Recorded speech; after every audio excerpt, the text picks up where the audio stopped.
السلام علیکم۔ آج ہم ملیں پھر سے ایک نئی ویڈیو کے ساتھ۔ یہ ویڈیو تھوڑی شارٹ بنائیں گے، تھوڑی سی شاعری کریں گے علامہ اقبال کی، کہ علامہ اقبال کہتے ہیں کہ لکھنا نہیں آتا تو میری جان پڑھا کر، ہو جائے گی تیری مشکل آسان میری جان پڑھا کر۔ پڑھنے کے لیے اگر تجھے کچھ نہ ملے تو، پڑھنے کے لیے اگر تجھے کچھ نہ ملے تو چہروں پہ لکھے درد کی آہیں پڑھا کر۔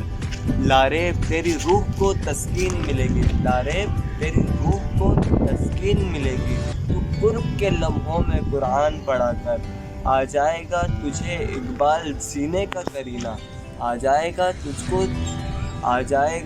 کو اقبال جینے کا کرینہ، تو سورہ کونین کے فرمان پڑھا کر۔ مطلب وہ اقبال کہہ رہے ہیں کہ اگر آپ کو کچھ نہیں آتا نا، جو ظاہر سی بات ہے، اگر میرا الٹا ہاتھ یہ کام نہیں کرتا اور سیدھا ہاتھ جو کام کر سکتا ہے وہ الٹا ہاتھ نہیں کر سکتا، لیکن اگر میں الٹے ہاتھ کو روانگی میں رکھوں گا تو یہ چلے گا، اس کو روانگی میں رکھوں گا تو چلے گا۔ اگر میں سیدھے ہاتھ سے کسی کو مار سکتا ہوں، کچھ اٹھا کے پرفیکٹ نشانہ لگا سکتا ہوں، لیکن میں الٹے ہاتھ سے نہیں لگا سکتا۔ لیکن اگر میں اس کے اوپر لگانے کی کوشش کروں گا، 1 2 3 چوتھی دفعہ میں لگے گا، 3 دفعہ میں نہیں لگے گا تو چوتھی دفعہ میں لازمی لگے گا۔ تو کہنے کا مقصد یہ کہ چیز تو خرچ کرو گے نا، استعمال میں لاؤ گے، خرچ کرو گے، یہ چلے گی۔ ایسے آپ کا دماغ ہے، ایسا ہی آپ کا دماغ ہے۔ اس کو اگر تم نے رکھ دیا نا ایک سائڈ پہ تو یہ بس سائڈ پہ پڑا رہے گا، یہ صرف سائڈ پہ ہی پڑا رہے گا۔ اس کو استعمال میں لاؤ۔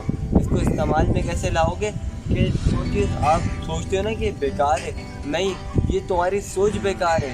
جو تم یہ سوچ رہے ہو کہ یہ سوچنا بیکار ہے، تمہاری سوچ بیکار ہے۔ تو اپنی سوچ بڑھاؤ گے تو خود آگے بڑھو گے۔ تو سوچ کو استعمال ایسے کرنا ہے، اللہ پاک کی نعمت سب سے پہلے یہ مانتے ہیں، اللہ پاک کی نعمت۔ تو اللہ پاک کی نعمتوں کا سب سے بڑا فائدہ یہ ہے، اس کو جتنا استعمال کر لو، جتنا بھی استعمال کر لو تو وہ ختم نہیں ہوتا، وہ ایسے ختم نہیں ہوتا۔ ظاہر سی بات ہے، ابھی ہم دماغ استعمال کر رہے ہیں، دنیا کہتی ہے، دنیا کی سائنس کہتی ہے کہ جتنا دماغ استعمال کر لو اتنا بڑھے گا، جتنا دماغ استعمال کر لو اتنا بڑھے گا۔ اور ایسے ہی کہنے کا مقصد یہ ہے کہ اگر میرا الٹا ہاتھ کام نہیں کرتا تو 10 دفعہ چلاؤں گا تو 1 دفعہ لازمی چلے گا۔ اس کا مطلب کیا ہے کہ میں نے کبھی اس کو استعمال میں نہیں لیا، لیکن اب میں اس کو استعمال کر رہا ہوں، کوشش کر رہا ہوں۔ 1 دفعہ مار رہا ہوں، نشانے پہ نہیں لگ رہا، 2 دفعہ مار رہا ہوں، نشانے کے تھوڑے قریب پہنچ گیا، تیسری دفعہ مارا، نشانے کے اور قریب پہنچ گیا، لیکن جب میں نے چوتھی دفعہ مارا پورے دماغ کے ساتھ، حاضر اور ناظر جان کے، تو لازمی نشانے پہ لگ گیا۔ وہ کیسے؟ وہ میں نے اس کو استعمال کرا۔ جب تک کہ کسی چیز کو استعمال نہیں کرو گے تو آگے نہیں کرو گے، بھلے وہ دماغ ہو، کوئی بھی ہو۔ آپ یہ بات لکھ کے لے لو، ایسے ہی ہمارے کاروبار کا ہے، ہم لوگ 1 دفعہ لاس کر لیتے، 2 دفعہ لاس کر لیتے، لیکن تیسری دفعہ جب ہمیں کامیاب ہونا ہوتا ہے تو ہم چپ ہو کے بیٹھ جاتے ہیں۔ وہ کیوں بھائی؟ کیوں بھائی؟ 3 دفعہ تو ہوتا ہے۔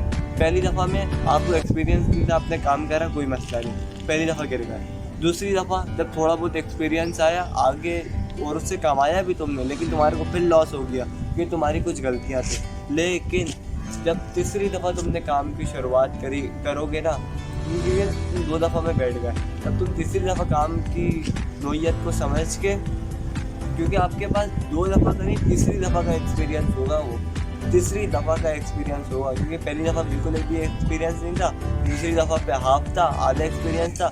جب تیسری دفعہ میں تم نے کام کرنا اسٹارٹ کرا تو تمہارے پاس پورا ایکسپیرینس تھا، تو اس کے اندر ہر بات کی کچھ بھی لکھ کے لے لو، لیکن 3 دفعہ سے زیادہ آپ فیل نہیں ہو سکتے زندگی کے اندر۔ تو اس لیے کہنے کا مقصد یہی ہے کہ کبھی بھی اپنی ہار کو اپنی مجبوری نہیں بناؤ، کسی بھی چیز کو اپنی مجبوری نہیں بناؤ، بھلے وہ دوست ہو، کوئی بھی ہو، کسی بھی چیز کو اپنی مجبوری مت بناؤ۔ اگر کوئی کام 2 دفعہ چھوٹ گیا تو چھوٹ گیا، لیکن تیسری دفعہ میں نہیں چھوڑنا۔ اچھا، اللہ حافظ۔